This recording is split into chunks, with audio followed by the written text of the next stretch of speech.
Ebola inside the deadly outbreak as the panic spreads across the ocean. Could a lethal killer hit our shores? We did the test, and I did have Ebola. It's a threat to the world. We're heading into the hot zone with one of the top infectious disease specialists in the world. Dr. Rich Besser takes us on a terrifying journey. It's the gates of hell. Don't touch me.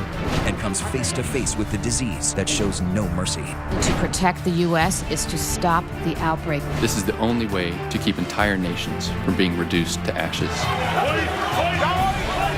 This deadly virus spreads across borders. Find out how bushmeat from markets in Africa end up smuggled into the United States and can pose a hidden threat here at home. Where did it come from? Why is it spreading?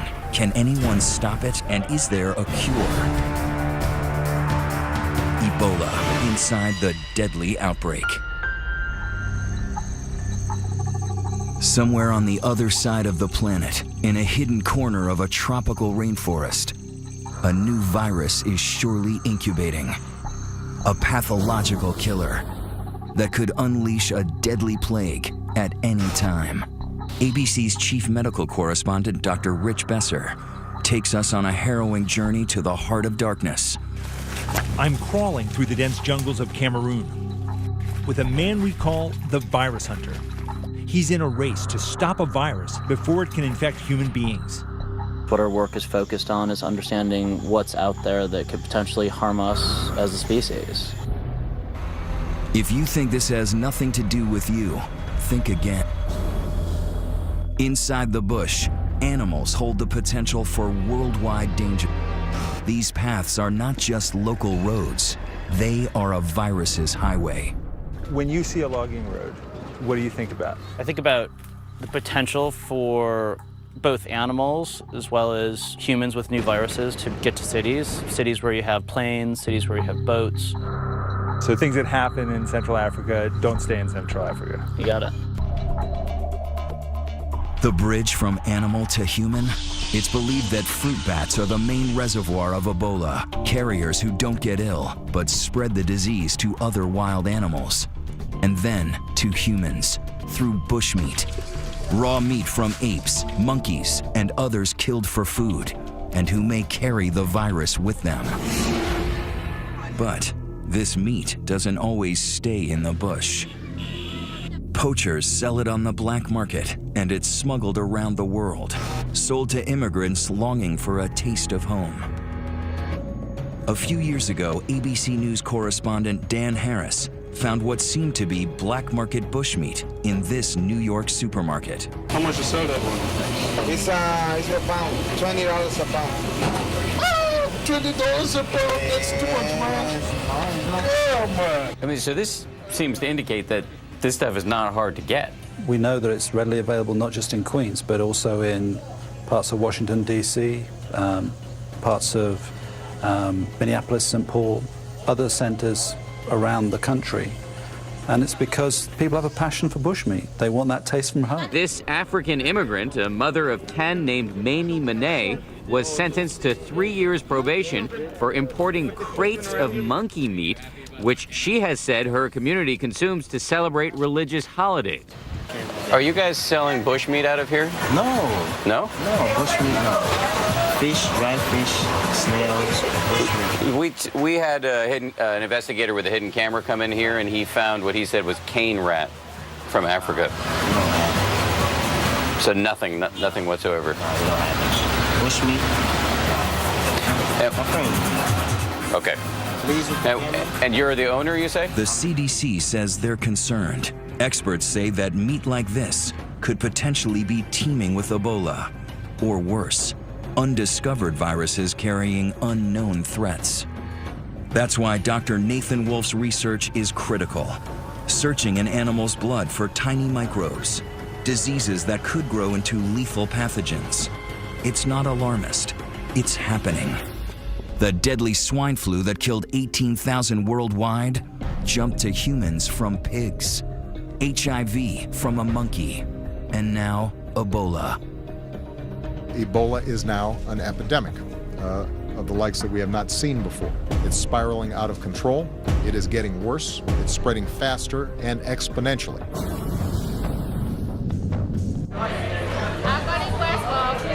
Where Ebola's hit the hardest? Okay. Yeah, it's okay. Liberia, the epicenter. Not a lot of flights coming into Monrovia, and those that are coming in, they're screening everybody for Ebola. Surreal, uneasy, in the grips of something awful. Monrovia, Liberia is a capital under siege by the deadliest Ebola outbreak in history. Doctors and relief workers suited up like spacemen make their way through the streets in a race to contain the virus that so far they've been unable to stop. What government wants to do is to find out who are those that are sick so we can treat them. So they basically are checking who can come in and out of West Point. Only people with aid supplies and medical staff can go in and out, and soldiers. ABC News reporter Carrie Doe is Liberian American, and she's been filing reports from a neighborhood here. How many bodies have you picked up today? Roughly for 11 bodies. Where thousands are under quarantine, she has watched as fear turned to despair, despair to anger, and then pandemonium.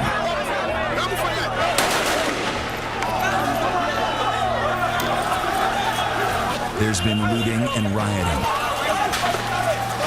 The only routes out are ones nobody wants to take, by ambulance, straight to an Ebola treatment center, or in a body bag.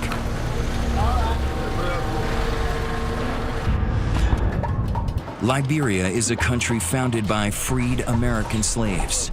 The president, Ellen Sirleaf Johnson, is Harvard educated and lived in New Jersey. And the main hospital is named for our own president, John F. Kennedy.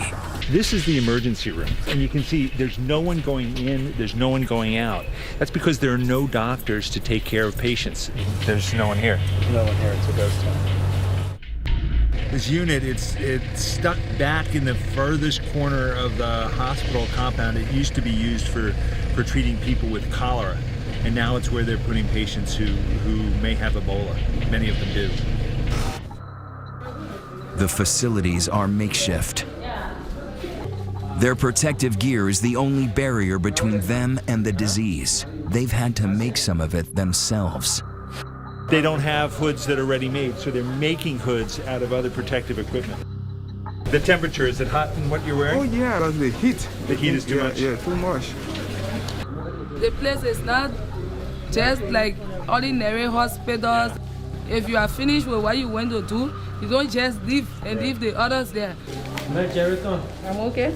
But he's got a hood, he's got 2 layers of gloves on, an apron, boots, outer clothing, a mask, and goggles, so that every part of his body, every inch of skin is totally covered up.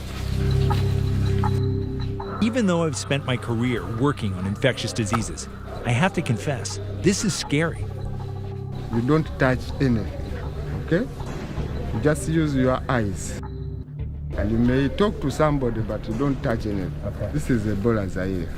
Highly contagious, highly infectious, very dangerous. So you have to take very good care. Don't rush to help somebody. Don't pick up things.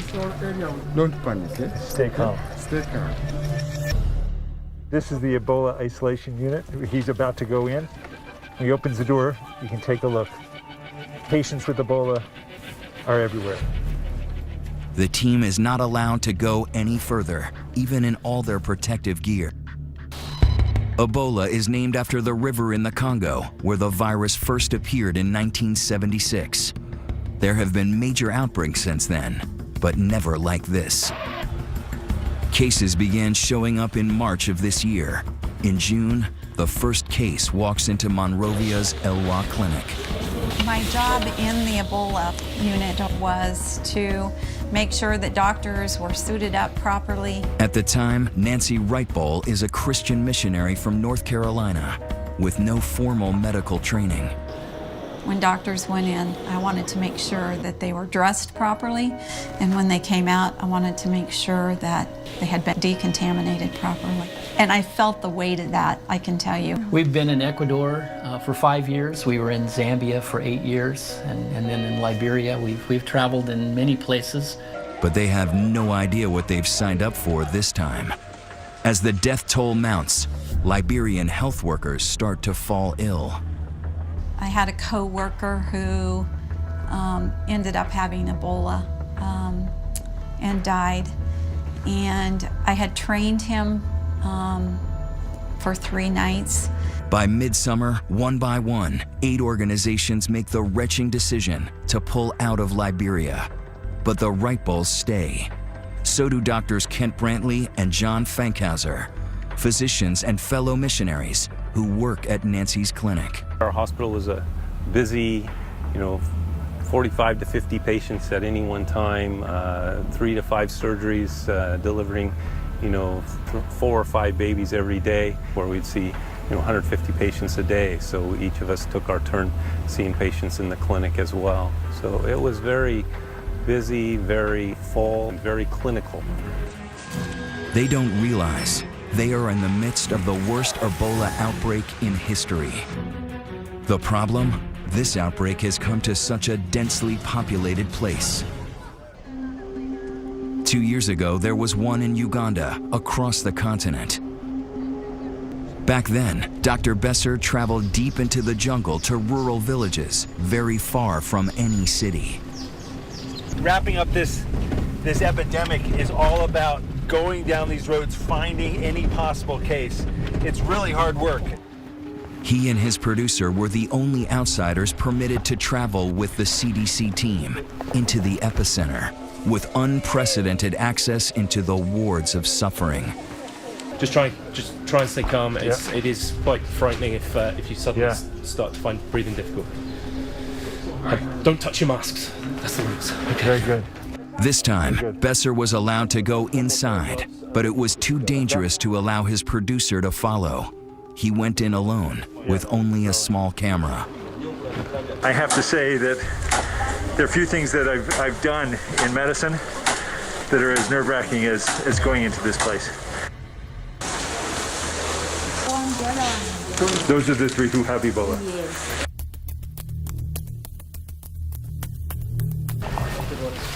I'm doused with bleach again and again. It's hot in there. This outbreak was ultimately brought under control.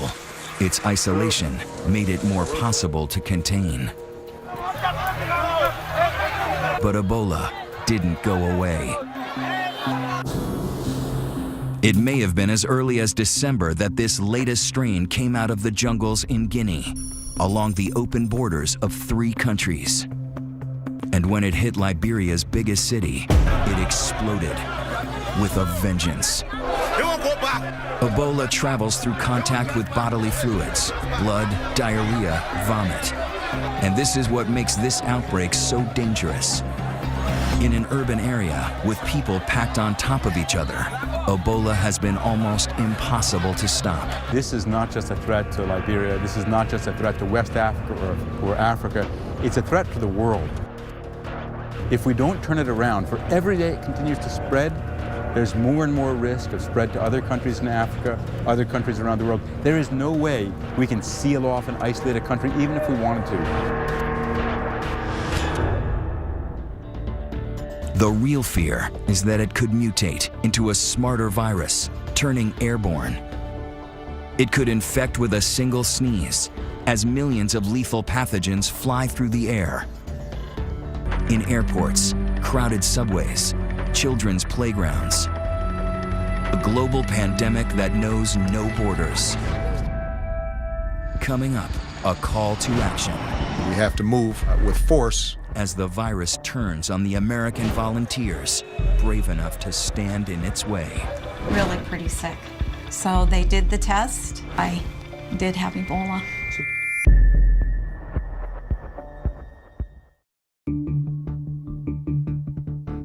We have to act fast. We have to move with force. President Obama now sounding the alarm. sending 3,000 U.S. troops and 100 specialists to West Africa, to the front lines of the battle against the deadly Ebola virus. Faced with this outbreak, the world is looking to us, the United States. Joining healthcare workers who have come from all corners of the globe in a race against the clock to beat back the pandemic. Will we see Ebola in America? I can't predict the future. What I'm sure of, and what's happened already, is that people have come from parts of the world where they might have been exposed and they've had fever. So we have to be prepared. We have to be prepared to test, to isolate, and to respond. Already, Ebola is in 5 West African countries. The epicenter, Monrovia, Liberia. At the request of the Liberian government, we're going to establish a military command center in Liberia to support civilian efforts across the region. Henry Gray is running logistics here for Doctors Without Borders. So this is a 240 square meter tent. Building clinics here as fast as they can. This group is on the front lines of every health crisis in the world, but even they are overwhelmed. How much room do you have now in the 120-bed units? The 120-bed unit is full. It's full. Full. And the patients who come here who need care? Unfortunately, we have quite high mortality amongst the patients, so that frees up space. Before this outbreak, what's the largest center you've ever designed? Earlier in this outbreak in West Africa, I think we went up to about 80 beds, but prior to that, around 40 beds. 40 beds? Yeah. And here, 10 times that? 10 times. Is the virus winning? The world has never seen Ebola as we're seeing it now, and the challenges are enormous. Ebola is sneaky. The first symptoms look just like flu or malaria. Achy muscles, a headache, fever. The patients have probably delayed coming in, tried to convince themselves they don't have the virus. Going into the triage unit here at JFK Hospital, that's where they try and sort out whether a patient coming in has Ebola or something else. They're having diarrhea, stomach pain, vomiting, some are bleeding from the mouth. Another person is bleeding from the injection sites. And how will you know if that's Ebola or something else? Because majority of them have interacted with people who died. All along the way, they're spraying with chlorine so that if there have been any Ebola leakages, they're killing it with the bleach. So what happened? One of the patients just died from the chair just on arrival. 20 to 30 minutes. So by the time they get from triage into the building, some of them have died. Yeah. And Ebola can kill you in so many ways. Severe dehydration, your kidney and liver shuts down. You may even bleed to death. The sheer number of cases coming in make it very dangerous for those patients who don't actually have Ebola. They're sitting near the patients who are sick. Is that a problem? Well, once they bring somebody who doesn't have an infection in here, then they have exposed that person. But we take so many precautions inside there. Yeah, but for the patients who come in, if he didn't have Ebola before, he may have it now. Yeah, the risk is high. We are spraying all the time and we limit movement. We don't have enough space where to put this. Yeah. That's why there's too many patients. Yeah. You need more space, more treatment facilities. We need more beds.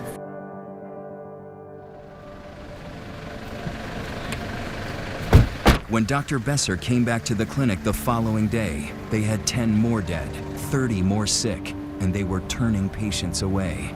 How many patients are you seeing? How many? 80. Yesterday they said there were 60. Yeah, it went up. They keep coming. Yes. There's 3 patients waiting to be seen, but nowhere for them to go. There's no bed. No beds. It's full.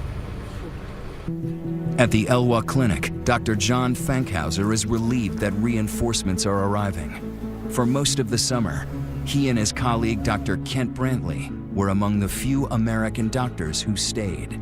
Kent Brantley, he's a family physician, much like me. Kent was drawn to the Ebola work, and when Samaritan's Purse offered to run the newer Ebola unit, they named Kent as the medical director.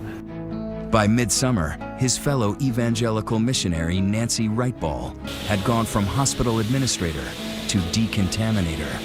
When Ebola hit, Nancy stepped into the position of not only our head hygienist, but also training the other hygienists that were coming alongside. And so she had a position that was never inside the unit. When we got suited up, she would make sure that we were suited up appropriately and not an inch of skin was showing. And then when we came out of the unit, Nancy was in charge of spraying us down and decontaminating us. Those are critical jobs. Exactly. Very critical. She understood the risks, but even that didn't protect her. One hot day in July, Nancy Wrightball started to feel ill. I first knew Nancy was sick on her birthday. I was running fever. I had had malaria once in this past year, and it was just the same symptoms. Dr. Brantley was also sick, and so Dr. Fankhauser took on a job he never thought he'd have, caring for his friends. Kent became ill the day after Nancy became ill, and I found out about it after he had spent a day at home, and he had had fever for about 12 or 14 hours solid, and I was concerned. The next morning, Kent contacted me and was actually doing worse. By Saturday, I was still not doing very well, and the doctors came back and said, Nancy, we don't really think you have Ebola, but we want to do the test anyway just to set everybody's mind at ease. It seemed almost impossible with how cautious both of them were. We were really trying to convince ourselves that this was some other form of illness, maybe dengue fever or some other type of illness that would be mosquito-borne or could have infected him and caused similar symptoms. And still ahead, an experience that becomes all too real for American caregivers working here. There's a fire straight from the pit of hell. They weren't sure I would even make it to the U.S. And then, is there a cure? Ebola inside the deadly outbreak.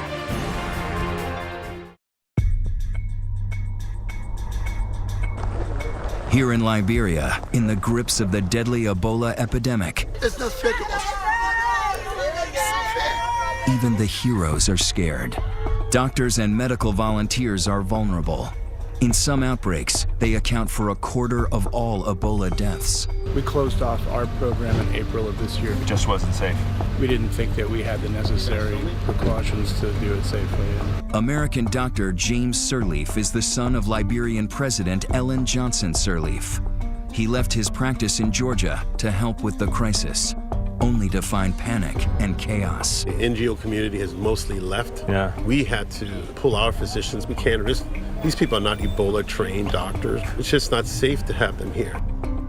While others pulled out, many of those who stayed were missionaries.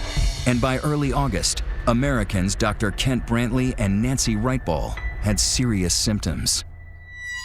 How do you tell the love of your life that they've contracted a deadly disease and that there's, a chance, a great chance that she might not survive? It fell to Nancy's husband David to deliver the diagnosis. He said, I want to tell you that Kent, Dr. Brantley, his Ebola test has come back and it's positive. It was hard to hear that. And then David said, and Nancy, you have Ebola also. The odds are not good. Among Liberians, more than half of those with the disease are dying. There is one slim hope. A new drug called ZMapp still being tested on monkeys. Dr. Brantley is the first human patient. Their charities hire a plane to transport them home over 4,000 miles in a specialized medical isolation pod, sealed to protect everyone on board. When I got on the flight in Liberia, I wondered if I would ever see David again. We felt like it was pretty critical. I don't remember much of the flight at all. Pretty dehydrated, really pretty sick. They weren't sure I would even make it to the U.S. They are taken to Emory University in Atlanta, a different medical universe. One of 4 high-tech centers in the country designed to handle the most deadly and contagious diseases. people who say that you should not have been allowed back in the country. It's just too dangerous. What do you say to that? I would say that in coming back into the country, we understand the concern for public health. Having said that, there have been established procedures and protocols that we took very great care in observing. Most important, Nancy is isolated from everyone, even her own husband. It's a really lonely place to be. We put our hands on the glass and, you know, I told her again, she's the most beautiful woman I know.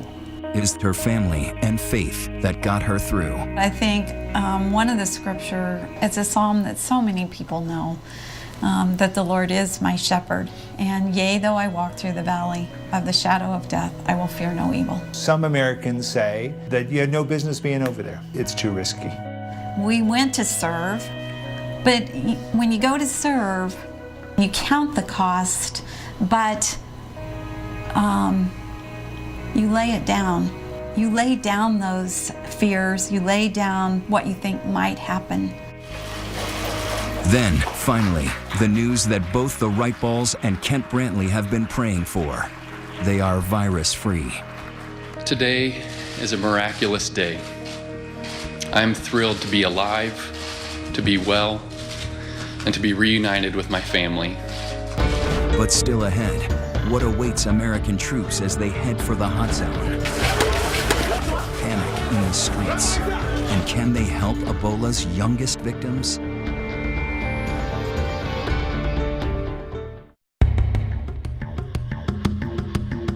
It looks like a war zone. The West Point slum in Monrovia, Liberia. Population over 50,000. By now, the Ebola virus, on the move since December, has killed over 2,000 people in West Africa. And now 3,000 American troops are preparing to deploy there. So this is an epidemic that is not just a threat to regional security, it's a potential threat to global security if these countries break down, if their economies break down, if people panic. It's already happened.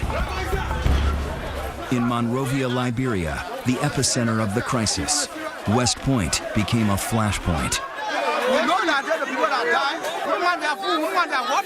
The panic started in mid-August when the government set up an Ebola holding center there.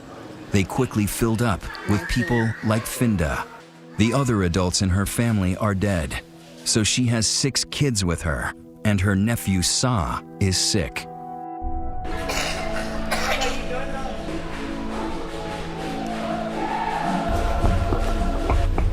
Why are you laying down?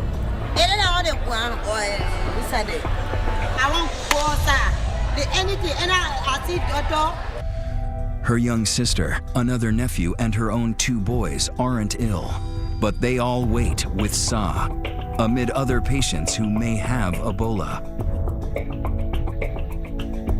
I will not touch him. You an hour? I will not touch him. Why? Because it's safe. I get it what I'm doing in my head. It's so self-full. I'm so self-full, man.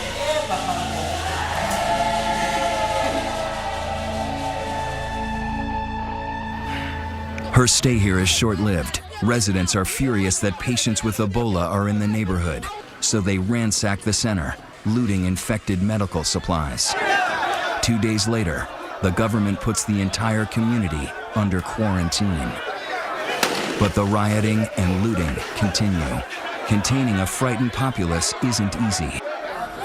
In West Point, the quarantine is doomed from the beginning. So there where the string across is, that's where people cannot go past. That's the line. the quarantine line. Yes.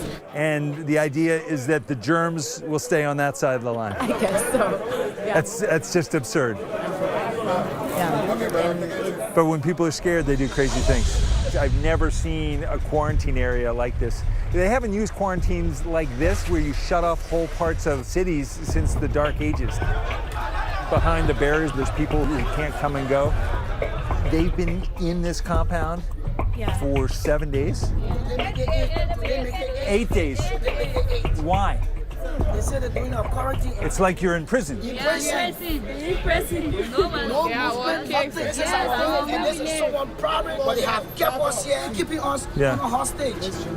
For some, no food, little water, and no power. Very bad. Very bad. You know, you can't live in a dark place just like you're an animal. Meanwhile, Finda and her children are living on the streets, afraid her house is infected with Ebola. 3 more of her kids are now sick, and they're hungry. But she's also afraid to go to the hospital. So many have died there. They were taken to the hospital today? I don't know. Did not do nothing to me. They're not taking it. They will take you from here. How many children? 1, 2, 3, 4, 5, 6.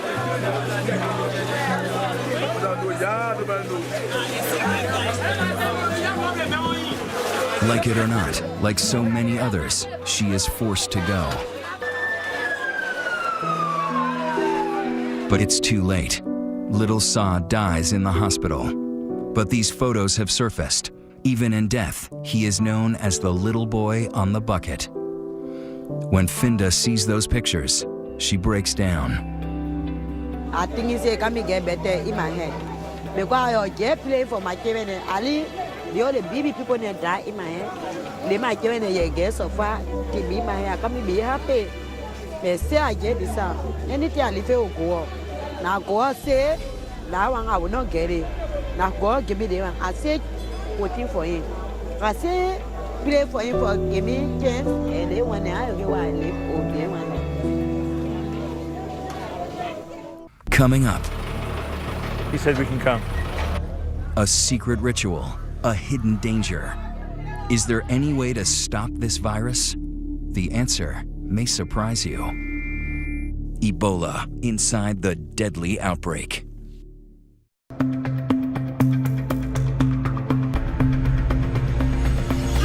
I never thought I'd be in pursuit of death. We're chasing one of the burial teams that's been put in place to properly dispose of people who die from Ebola. But in Monrovia, Liberia, Ebola is spreading uncontrollably. One of the main ways Ebola is spreading in West Africa is through burial practices, the ritual cleaning, the other things that are done around burial. If they can't change that, the feeling is there's no way to control Ebola in West Africa. Officials are on the hunt to find these bodies, test, and burn them before more people get sick. At JFK Hospital, the dead are taken out through the back door. We can come to this side. Yes? We're beckoned in by part of the burial team. He said we can come. Don't touch anything. Don't touch anything.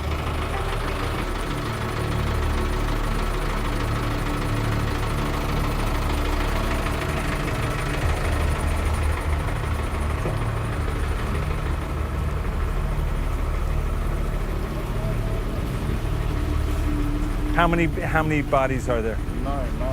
9? 9? They've already collected 9 people who've died from Ebola.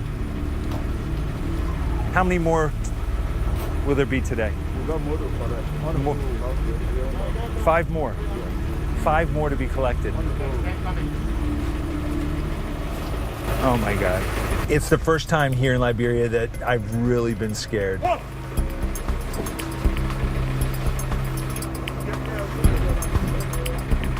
This is incredible. You know, seeing a truck cart away 10 bodies of people who died from Ebola. It's the gates of hell, going into that treatment ward and knowing that the odds are you're going to come out in a body bag. The scenes here in Liberia are grim reminders of what can happen when a virus breaks into the human population. We are all social creatures, care for our sick, wash and bury our dead. And that is, in the end, what makes human beings so vulnerable to Ebola. It's why one of the biggest problems here in Monrovia are burials. Bodies may be covered with viral particles that can infect any who touch them. Funerals are a common source of Ebola's spread. ABC News producer Carrie L. Doe was with a burial team as they attempted to recover a body from a grieving family who doesn't want to part with it. Why do you want to bury the body today? Because the man is a Muslim man. So we won't bury the body today. We won't do our own burial, we won't bury the man today. Even so the people can go out to bury the body in our place, it's not anything. But we won't bury the man today. But what if he does have it? What if he did have Ebola? The man not have Ebola. The bodies are packed up, never to be seen again. This is where they end up, a pile of ashes, beside the next bodies ready to be burned. Sometimes the bodies are taken before they're even tested. It leads to mass denial that loved ones ever had the disease.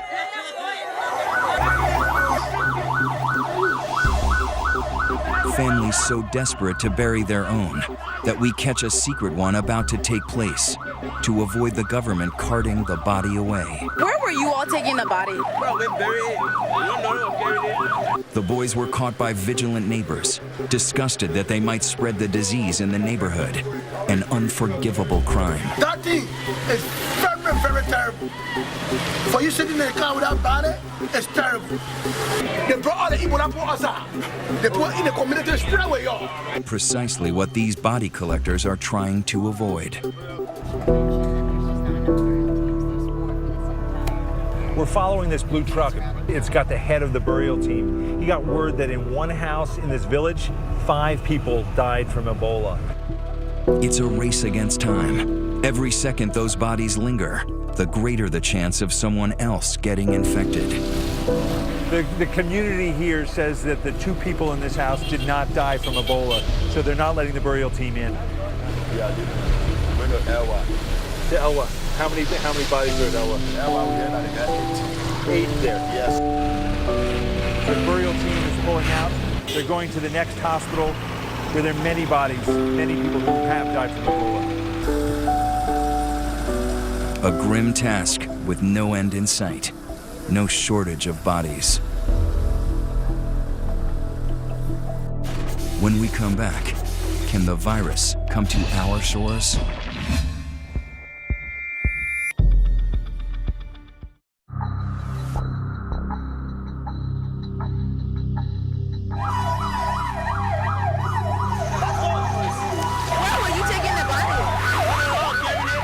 It is a fire.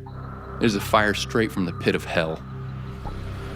We cannot fool ourselves in thinking that the vast moat of the Atlantic Ocean will protect us from the flames of this fire. An impassioned warning from a man who knows Ebola's wrath all too well. American doctor Kent Brantley knows he's lucky. The medicine he took is not a definitive cure for Ebola. Others who were treated with it have died.